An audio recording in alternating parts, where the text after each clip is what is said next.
आदाब नमस्कार, मैं रिदा खानम। आप देख रहे हैं सियासत टीवी पर हिंदी समाचार। एक नजर डालते हैं आज की हेडलाइंस पर। निठारी हत्याकांड में सुरेंद्र कोली की याचिका पर बोला सुप्रीम कोर्ट, कहा कोर्ट उसे तत्काल रिहा करे। दिल्ली ब्लास्ट पर पीएम मोदी की भूटान से पहली प्रतिक्रिया, कहा साजिश करने वालों को बख्शा नहीं जाएगा। जम्मू कश्मीर में गिरफ्तार युवकों के परिवार का दावा, कहा हमारे पास HR नंबर की गाड़ी नहीं, कभी दिल्ली नहीं गए। यूपी में आप नेता संजय सिंह फूकेंगे बदलाव का बिगुल, सरयू से संगम तक 180 किलोमीटर की होगी पदयात्रा। बिहार चुनाव के मतदान के बीच प्रशांत किशोर का बड़ा बयान, शिक्षा और रोजगार के बारे में सोचे। इस्लामाबाद में बड़ा धमाका, कार के परखच्चे उड़े, 6 लोग गंभीर रूप से घायल। अब समाचार विस्तार से। निठारी हत्याकांड में सुरेंद्र कोली के जेल से बाहर आने का रास्ता साफ हो गया है। आज कोर्ट ने उसकी क्यूरेटिव याचिका स्वीकार कर ली है। 12 मामलों में बरी हो चुका कोली सिर्फ रिम्पा हलदर मामले में दोषी होने के चलते जेल में था। सुप्रीम कोर्ट ने आज 2011 में आया अपना आदेश बदल दिया है। इस केस में सुरेंद्र कोली को फांसी की सजा दी गई थी। 19 साल वो सजा काट रहा है। वो पूरी तरह से निर्दोष था। कई बार कोर्ट के सामने आया, कई कोर्टों ने उसको दोषी ठहरा के फांसी की सजा कायम रखी। आज सुप्रीम कोर्ट ने अपनी गलती मानी है और क्यूरेटिव पिटीशन में उसको निर्दोष बरी कर दिया है।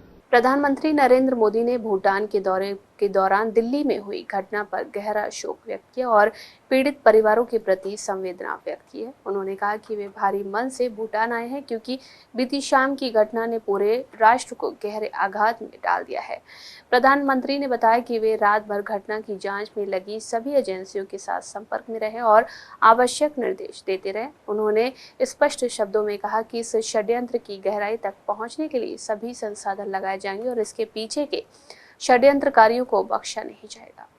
आज का दिन भूटान के लिए, भूटान के राज परिवार के लिए और विश्व शांति में विश्वास रखने वाले सभी लोगों के लिए बहुत अहम है। सदियों से भारत और भूटान का संबंध बहुत ही गहन, आत्मीय और सांस्कृतिक नाता रहा है और इसलिए इस महत्वपूर्ण अवसर पर शामिल होना भारत का और मेरा कमिटमेंट था। लेकिन आज मैं यहां बहुत भारी मन से आया हूं। कल शाम दिल्ली में हुई भयावह घटना ने सभी के मन को व्यथित कर दिया है। बिहार इलेक्शन पर कांग्रेस नेता पवन खेरा ने कहा कि बिहार में लड़ाई असली मुद्दों बनाम जुमला की है। हम असली मुद्दों पर चुनाव लड़ रहे हैं और आपने नरेंद्र मोदी और अमित शाह के भाषण सुने होंगे। चुनाव की भूमिका बहुत महत्वपूर्ण है, रेफरी की भूमिका बहुत महत्वपूर्ण है। रेफरी की भूमिका सवाल उठा रही है। राहुल गांधी ने सवाल उठाए हैं। देखिए, बिहार में जो लड़ाई है वो असली मुद्दों की जुमलों से लड़ाई है। हम असली मुद्दों पर चुनाव लड़ रहे हैं। नरेंद्र मोदी के भाषण आपने सुने, अमित शाह के भाषण आपने सुने। अमित शाह ने तो खैर पूरा वक्त ही बिहार में गुजार दिया। ऐसा कोई गृहमंत्री हमने देखा नहीं कि देश की सुरक्षा की चिंता नहीं है, बिहार में जाकर बैठे हैं। जिन होटलों में रहते हैं, जहां मीटिंग्स करते हैं, वहां CCTV कवर करवा देते हैं। ये किस तरह का गृहमंत्री? तो लड़ाई असली मुद्दों की इस तरह की लफाजी से है और इसमें भूमिका चुनाव आयोग की बहुत महत्वपूर्ण है। रेफरी की भूमिका बहुत महत्वपूर्ण है। रेफरी की भूमिका पर सवाल उठ रहे हैं, लगातार उठ रहे हैं। राहुल गांधी ने भी उठाए और अब तेजस्वी यादव जी भी उठा रहे हैं कि वहां वीवीपैट की पर्चियां मिल रही हैं, स्ट्रांग रूम्स से बिजली बंद हो रही है, अनेक संदिग्ध गतिविधियां चल रही हैं। रेफरी चुप है। इस सरकार में सब चुप हो जाते हैं, सवाल बर्दाश्त नहीं करते, जवाब नहीं देते। दिल्ली के लाल किला मेट्रो स्टेशन के पास हुए धमाके के बाद जांच तेज हो गई है। इस मामले में जम्मू कश्मीर के पुलवामा जिले के रहने वाले 2 युवकों आमिर और उमर के नाम सामने आने के बाद उनके परिवारों ने बड़ा बयान दिया है। दोनों के परिवार वालों का दावा है कि जिस गाड़ी का इस्तेमाल धमाके में हुआ वो उनकी नहीं है। परिवार का दावा है कि उन्होंने कभी भी HR नंबर की कोई भी कार नहीं खरीदी है। आपका नाम? मुजम्मिल जी, आपसे हम जानना चाहेंगे कि आज आपके घर पे पुलिस आई थी, आपके किन किन लोगों को यहाँ से पुलिस ने उठाया है? मेरे शौहर को, मेरे देवर को और मेरी सास को। क्या बोल के आपके सिक्योरिटी फोर्सेस ने क्या बोला और क्यों ले गए उनको? नहीं, वो पहले उन्होंने कहा कि उमर कहाँ, हमने बोला दिल्ली में है, उमर दिल्ली में है। हमें थोड़ी सी पूछताछ करके उनको ले जा सकते हैं, फिर उनको लेके गए। आपकी बात कब हुई थी उमर से? और लास्ट फ्राइडे को हमने बात की थी। लास्ट फ्राइडे, उसके बाद कोई बात नहीं हुई? उसके बाद कोई बात नहीं हुई, बस लास्ट फ्राइडे को हमने उमर के साथ बात की थी। आज करते थे ना, बच्चों के साथ बातें करते थे, बच्चों से बहुत प्यार था, जुड़ाव था, लगा था, उस वजह से वो ज्यादा बातें। वो जब घर आता था ना, वो क्रिकेट में इन्वॉल्व रहता था, बहुत लगाव था, बहुत लत थी क्रिकेट की उसे, बहुत लत। GMC अनंतनाग से ही डॉक्टर अदील राठौर को भी जो है जम्मू कश्मीर पुलिस ने गिरफ्तार किया हुआ है। उनका नाम भी आया है। क्या उनके साथ कोई दोस्ती, उनके साथ कोई राबता था इनका? वो तो हॉस्पिटल का रूल है, वो तो उन्हें वहीं पता होगा, या तो हमारे घर आता होगा तो मैं बोलती कि वो आया है। वो जब आया ही नहीं, मुझे पता ही नहीं, मैं जानती भी नहीं, मैं उसको नहीं जानती अदील को, मैंने नाम सुना है आप लोगों से बस। डॉक्टर साहब पर इल्जाम आ रहा है कि इसने किया है, जो हमला हुआ इसने किया, इसके हवाले से आपका क्या कहना है? मैं क्या कह सकती हूँ इसके हवाले से बस मैं यही कह सकती हूँ कि इस टाइप का वो इंसान था ही नहीं, हमें लगता ही नहीं था। हमें तो बस यही, हमने कितनी स्ट्रगल की उसे पढ़ाने में, यहाँ तक पहुँचाने में, पूरी मेहनत की, पूरी लगन के साथ उसे यहाँ तक पहुँचाया था ताकि वो कुछ कमा सके और फिर हमें भी कुछ खिलाए पिलाए। आपको क्या विश्वास हो रहा है कि वो ऐसा कर सकता है? मुझे तो यकीन ही नहीं हो रहा है, मैं तो परेशान हो रही हूँ। दिल्ली में हुए ब्लास्ट पर कांग्रेस नेता सुरेंद्र राजपूत ने केंद्र सरकार पर सवाल उठाए हैं। उन्होंने कहा कि धमाका कल्पना से परे है और इससे दिल्ली की सुरक्षा व्यवस्था पर गंभीर सवाल उठते हैं। राजपूत ने गृह मंत्री से जवाब मांगा है कि जब जम्मू कश्मीर और गुजरात में लगातार विस्फोटक और आतंकवादी पकड़े जा रहे थे, तब वे बिहार चुनाव में क्यों व्यस्त थे। देखिए, दिल्ली में जिस तरीके से बम ब्लास्ट हुआ है, ये अपने आप में अकल्पनीय है। बताना पड़ेगा गृह मंत्री को कि वो कहाँ हैं। चुनाव की व्यस्तता अभी भी है या उनके लिए देश की व्यस्तता ज्यादा इम्पोर्टेंट है? जिस तरीके से लाशें क्षत विक्षत पड़ी हुई हैं, अस्त व्यस्त सब हो गया है। लोग बता रहे हैं कि इस तरीके का अटैक पहले कभी दिल्ली में नहीं देखा गया। धमाके इतने तेज थे कि लोगों के कान सुन्न हो गए। जिस तरीके से पूरी दिल्ली की सुरक्षा व्यवस्था चरमराई है, गृह मंत्री जी को चाहिए कि इस पर वक्तव्य दें, दोषियों के खिलाफ कठोरता से कार्रवाई करें, उनको तुरंत पकड़ करके कानून के सम्मुख ला करके फांसी पर चढ़ाने का काम करें, उनके पीछे जो लोग हैं उनके खिलाफ भी काम करें। और गृह मंत्री जी ये भी बताएं कि जब पिछले 3 दिन से NIA जम्मू कश्मीर पुलिस लगातार कभी 2900 किलो विस्फोटक पकड़ रही थी, कभी 300 किलो RDX पकड़ रही थी और कभी AK-47 पकड़ रही थी, तो गृह मंत्री के लिए जिम्मेवारी क्या थी? बिहार का चुनाव या ये आतंकी गतिविधियां? जब इतनी बड़ी ISIS के 3 आतंकवादी गुजरात में पकड़े जा रहे थे, तो गृह मंत्री के लिए महत्वपूर्ण क्या था? गृह मंत्री बिहार में क्या कर रहे थे? गृह मंत्री दिल्ली में क्यों नहीं थे? सुरक्षा की जानकारी क्यों नहीं ले रहे थे? इन सारी चीजों की जानकारी गृह मंत्री को भी देनी पड़ेगी, भारतीय जनता पार्टी को भी देनी पड़ेगी। देश को बताना पड़ेगा कि गृह मंत्री जी और प्रधानमंत्री जी के लिए प्रायोरिटीज क्या है। यूपी की राजनीति में लंबे समय के बाद ऐसा मौका आया है जब सड़क पर निकली एक पदयात्रा सिर्फ राजनीतिक प्रदर्शन नहीं बल्कि जनता की उम्मीद बनकर सामने आ रही है। आम आदमी पार्टी ने 12 नवंबर से 24 तक सरयू से संगम तक 180 किलोमीटर लंबी ऐतिहासिक पदयात्रा का ऐलान किया है। नाम है रोजगार दो, सामाजिक न्याय दो और नेतृत्व होगा राज्यसभा सांसद संजय सिंह के हाथों में। वही संजय सिंह जो संसद से लेकर सड़क तक हर मंच पर उत्तर प्रदेश के लोगों की आवाज बनकर खड़े रहे हैं।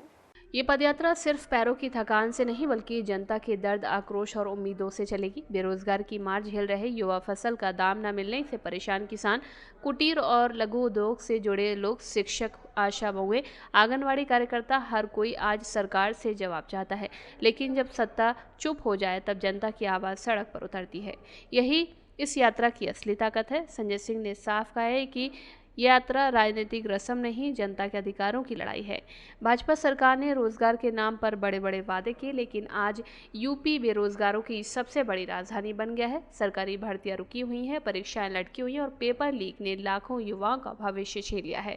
किसान अपनी उपज का दाम पाने के लिए संघर्ष कर रहा है। गन्ना किसानों का भुगतान महीनों तक लटका रहता है और छोटे उद्योग बंद होने से मजदूरों का चूल्हा ठंडा पड़ता है। सरकार के पास विज्ञापनों के लिए हजारों करोड़ है, लेकिन रोजगार और किसानों के लिए जवाब नहीं। भाजपा सांसद जगदम्बिका पाल ने कहा कि सपा के सांसद जियाउर रहमान वर्ग ने अगर ये कहे कि वंदे मातरम नहीं गाएंगे तो ये देश का अपमान कर रहे हैं। ये वंदे मातरम क्यों नहीं गाएंगे? जिस मिट्टी में हमने जन्म लिया है वो हमारा जीवन है। योगी आदित्यनाथ ने स्वागत योग्य कदम लिया है कि यूपी के सभी शिक्षण संस्थानों में वंदे मातरम का गीत अनिवार्य करेंगे। समाजवादी पार्टी के सांसद जियाउर रहमान वर्ग ने अगर ये कहा है कि हम वंदे मातरम नहीं गाएंगे, तो ये 24 जनवरी 1950 को भारत के तत्कालीन राष्ट्रपति डॉक्टर राजेंद्र प्रसाद जी के द्वारा इसको राष्ट्रीय गीत के रूप में मान्यता प्रदान की गई है। तो ये देश का अपमान कर रहा है। और ये वंदे मातरम क्यों नहीं गाएंगे? सुजलाम सुफलाम मलयज शीतलाम, जिस मिट्टी में हमने जन्म लिया है वो मेरा जीवन है। जिस मिट्टी के जल से मेरा जीवन है, उस मिट्टी वो हमारी माँ है, उसकी मातृभूमि का रक्षा करने का हम संकल्प नहीं करेंगे। उत्तर प्रदेश के मुख्यमंत्री योगी आदित्यनाथ जी ने एक स्वागत योग्य निर्णय लिया है कि उत्तर प्रदेश के सभी विद्यालयों में, विश्वविद्यालयों में, संस्थाओं में, शिक्षण संस्थाओं में वंदे मातरम का गीत अनिवार्य करेंगे। निश्चित तौर से ये गीत नहीं है, ये भारत की लोगों की आत्मा का वो निनाद है जो स्वतंत्रता संग्राम में जिस समय इस गीत को ब्रिटिशर्स ने एक विद्रोह की भावना दिया था, तो ये देश की आज़ादी में एक राष्ट्र के स्वदेशी आंदोलन का मंत्र था। 1905 में बंग भंग जब आंदोलन हुआ, ये 1875 में आज जिसके 150 वर्ष पूरे हुए 7 नवंबर को बंकिम चट्टोपाध्याय ने लिखा, और जब इसको पूरे देश के एक स्वतंत्रता संग्राम के आंदोलन का गीत बन गया, कन्याकुमारी से कश्मीर तक लोगों को एक सूत्र में जोड़ने वाला अगर कोई है तो यही दिव्य मंत्र है। नहीं तो भारत में कितनी विविधताएं हैं। हर राज्य में 3 कोस में पानी बदले, 4 कोस में पानी, हर राज्य में आप देखते हैं अलग अलग। लेकिन इस वंदे मातरम ने पूरे देश को एक किया और ब्रिटानिया हुकूमत से आज़ाद कराया। अगर वो ये कहते हैं कि हम नहीं गाएंगे तो ये देशद्रोहिता है। उनके खिलाफ मुकदमा चलाया जाना चाहिए, क्योंकि ये देश के उस आज़ादी का तराना है। इस देश की नदियों का, देश के जल का, देश की मातृभूमि का, देश की पृथ्वी का अगर उसका गायन है, उसका बंधन है, और अगर उसको कहेंगे नहीं गाएंगे तो निश्चित तौर से आर्टिकल 124A जो सेडिशन कहते हैं, जिसको राजद्रोह कहते हैं, उसमें उनको मुकदमा चलाया जाना चाहिए। बिहार कांग्रेस के प्रदेश अध्यक्ष राजेश राम ई रिक्शा पर सवार होकर अपने परिवार के साथ पोलिंग बूथ पर वोट डालने पहुंचे। उन्होंने मतदान करने के बाद कहा कि महागठबंधन का हाव भाव बदल गया है और मतदाताओं के भी हाव भाव बदल सकते हैं, जो ये दर्शाता है कि पिछले 20 सालों की जो सरकार है उसको अलविदा कहने का समय आ गया है। फर्स्ट फेज, सेकेंड फेज दोनों मिला के अलग अलग नहीं, इंडिया गठबंधन के बॉडी लैंग्वेज चेंज है, वोटरों को में भी बॉडी लैंग्वेज चेंज है, और बॉडी लैंग्वेज जो चेंज हुए हैं वोटर का, वो ये दर्शाता है कि 20 साल का जो सरकार रहा वो उनकी टाटा बाय बाय के समय आ गए, और ये जनता मान लेकर कर चुकी है कि अब यहाँ नई सरकार चाहिए, और वो इंडिया गठबंधन की नई सरकार। कल तेजस्वी यादव ने पहले चरण की वोटिंग का सवाल उठाया, देखिए सवाल आज भी है, सवाल कल भी था, और ये सवाल जब तक ये केंद्र में बीजेपी सरकार है तब तक ये सवाल जो है जिंदा रहे। गिरिराज चूंकि समझने वाली ये बात है कि जिस तरह से वोटर अधिकार यात्रा हम लोगों ने चलाया और आज वोट चोरी का जो मामला है आज भी जिंदा है, वो खत्म नहीं हुआ। इसलिए अभी हमारे ही क्षेत्र में एक काले रंग के अनवांटेड स्कॉर्पियो घूम रही है टीएल नंबर। अब वो कौन सा स्कॉर्पियो है हम लोग केस कर रहे हैं, प्रशासन को भी इसकी सूचना दे चुके हैं। इसी तरह से अनवांटेड कई गाड़ियां अलग अलग विधानसभा में घूम रही है। हालांकि हमने अपने जो है कार्यकर्ता वॉलंटियर को कहा है, लेकिन इस तरह की आखिर यदि ये सच्चाई है या अफवाह है, आखिर ऐसे बातें आ सकती हैं, कहीं न कहीं ये बात सच्चाई है। इसलिए मैं आपके सभी चैनलों के माध्यम से अपनी लोकप्रिय बिहार के तमाम मतदाताओं जनता को कहता हूँ कि सजगता से चेत करके सावधानी से अपना वोट। गिरिराज सिंह कहते हैं, जनसुराज के संस्थापक प्रशांत किशोर ने बिहार विधानसभा चुनाव के अंतिम चरण में लोगों से ऐतिहासिक मतदान की अपील की है। उन्होंने कहा है कि ये समय बिहार के भविष्य को बदलने का है। अगर आज लोग सही फैसला लेते हैं तो आने वाले 5 सालों में राज्य में शिक्षा और रोजगार की नई व्यवस्था बन सकती है। बिहार में बदलाव के लिए, बिहार में शिक्षा और रोजगार के लिए, पलायन बंद करने के लिए और भ्रष्टाचार को खत्म करने के लिए हर एक वोट जरूरी है। अपने घरों से निकलिए और सिर्फ घर में बैठ के, गांव में बैठकर बात करने से नहीं होगा। बूथ मतदान केंद्र पर जाइए और सही व्यक्ति का चुनाव कीजिए, ऐसे व्यक्ति का चुनाव कीजिए जिससे बिहार में बेहतरी हो, बिहार में लोगों के जीवन को बेहतर बनाया जा सके। ये आपका मौका है, ये जनता का मौका है। आज अगर चूकिएगा तो अगले 5 साल तक बिहार की बदतर हालत में आपको जीना पड़ेगा। बिहार के भ्रष्टाचार से आपको जूझना पड़ेगा। आपके बच्चों के लिए पढ़ाई नहीं होगी, रोजगार नहीं होगा। तो अगर इन चीजों से आप परेशान हैं, इनमें बदलाव लाना चाहते हैं, तो आज आपका वक्त है, जाइए और सही व्यक्ति का चुनाव कीजिए। बिहार विधानसभा चुनाव के दौरान पूर्णिया से निर्दलीय सांसद पप्पू यादव ने मतदान प्रक्रिया पर गंभीर आरोप लगाए हैं। उन्होंने दावा किया है कि कई बूथों पर मतदाताओं पर लाठीचार्ज किया जा रहा है और अनेक जगहों पर ईवीएम मशीनें खराब हैं। यादव ने इसे लोकतंत्र के लिए गलत करार देते हुए सीमांचल कोसी क्षेत्र की राजनीति ताकत पर जोर दिया। एक नए बिहार को लेकर, भ्रष्टाचार मुक्ति को लेकर, इंस्पेक्टर राज, गुंडा राज, न्याय व्यवस्था को लेकर के एक बदलाव, एक बड़ा बदलाव मैं चाहता हूं कि पलायन ना हो, मक्का और मखान पर फैक्ट्री हो, बाढ़ से मुक्ति मिले और हमारे आने वाले जो बच्चे हैं वो अपने परिवार के साथ एक अच्छी इकोनॉमी को लेकर के आगे बढ़े। जो मेरी सोच है, फोर्सेस पे आप सवाल उठा रहे हैं। मैं तो कह रहा हूं कि कई बूथों पर एजेंट का काम वो शुरू कर दिया है। अभी कैलू टोल बराड़ा में, बराड़ा 49-45 वहाँ पर भीतर नहीं जाने दिया जा रहा है, किसी भी मतदाता को लाठीचार्ज किया जा रहा है। वहाँ आप जाकर के देख लें बराड़ा के कैलू टोल। हाँ, मैंने बात किया, मैंने कहा कई बूथों पर बक्सा आप जाकर के देखिए, ईवीएम खराब है, पशुपालन में ईवीएम खराब है। तो ये क्या है? आप उठ अभी सुबह सुबह जिस तरीके की चीजें चल रही है, ये तो गलत है। लोकतंत्र का स्वस्थ परंपरा रखिए ना भाई। पाकिस्तान की राजधानी इस्लामाबाद में आज दोपहर जिला न्यायिक परिसर के पास जोरदार धमाका हुआ। पुलिस के शुरुआती रिपोर्ट के मुताबिक इस हादसे में कम से कम 6 लोग घायल हुए हैं, जिनमें से कुछ की हालत गंभीर बताई जा रही है। धमाके की आवाज़ इतनी तेज थी कि इससे पुलिस लाइंस मुख्यालय तक सुना गया, जिससे आसपास के इलाकों में अफरा तफरी मच गई। राहत और बचाव टीमें तुरंत मौके पर पहुंची और सुरक्षा बलों ने पूरे इलाके को घेर लिया। प्रारंभिक जांच के लिए बम निरोधक दस्ते और फॉरेंसिक विशेषज्ञों को भी बुलाया गया है। पुलिस अधिकारियों के मुताबिक ये विस्फोट अदालत परिसर की पार्किंग में खड़ी गाड़ियों के पास हुआ। धमाके के कारण कई वाहनों को नुकसान पहुंचा और वहां पर मौजूद लोगों में भगदड़ मच गई। सभी घायलों को तुरंत Pakistan institute of medical sciences अस्पताल में भर्ती कराया गया, जहां उनका इलाज जारी है। अधिकारियों का कहना है कि फिलहाल ये स्पष्ट नहीं है कि विस्फोट किसी प्लांटेड डिवाइस, सिलेंडर ब्लास्ट या किसी तकनीकी खराबी के कारण हुआ है। बम निरोधक विशेषज्ञ धमाके के मलबे की बारीकी से जांच करें ताकि ये पता लगाया जा सके कि विस्फोट किस प्रकार का था। सूडान में अप्रैल 2023 में देश पर नियंत्रण के लिए सशस्त्र सेना और अर्धसैनिक बल के बीच लड़ाई भड़क उठी थी, जिसमें वहां पर एक विशाल मानवीय संकट उपजा है।